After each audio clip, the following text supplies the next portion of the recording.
G'day, Peter Kibble from How Bowman. So candidate 49. So yeah, this person has an interesting background. So IPA 2020, uni in Sydney 2010, and then did a Bachelor of Economics in 2005.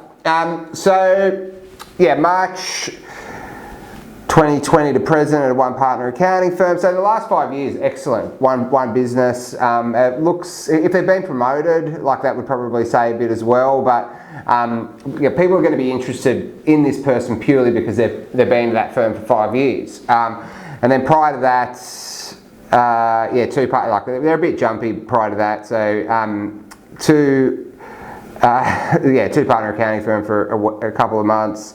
One partner accounting firm for a few months, one partner accounting firm for a few months, career break, national firm for 5 years. Yeah, so overall, like a pretty strong candidate. There will be, like, if they want to move to commerce, again, like they are approaching that point in their career where the horse may have bolted on that one, especially coming from a smaller firm. But they might be able to get a job in commerce. Like I think the role that they'd most likely get would be just an accountant role with a small business. But like again, like moving into commerce after when you've got sort of, like if you still start basically a business services intermediate, which it looks like this person is, or even if it's a senior, after sort of 12 years or so, then yeah, moving into commerce, you're putting yourself in quite a precarious situation because the job you're most likely going to be getting would be an accountant role with a small business, say 10 to 50 million or something, and there's an excess of candidates for those sorts of roles compared to say within business services or professional services, there's an excess of jobs. So if for whatever reason when you move to commerce it doesn't work out, like it can be hard to get the next job, and people do think that I'll get a job in prof again easy enough. Well, yes and no, like it just depends. So sometimes it's easy, sometimes it's not. So yeah, like overall, if they wanted to move to commerce, that's probably the job that they should go for. If they wanted to move to a mid-tier accounting firm, I mean, they have worked at one, and it was a while ago, 2017, so 8 years ago. So I definitely think moving to a mid-tier was obviously possible. They've worked in one before, right? But the caveat on that is the mid-tier that they work for like has a heap of small offices all over the place, and so they were effectively working at a two-partner accounting firm. So yeah, they might be able to get a job at a similar type of firm to that. But yeah, like if they were to move to a mid-tier, IPA doesn't win too many votes in a mid-tier firm, unfortunately.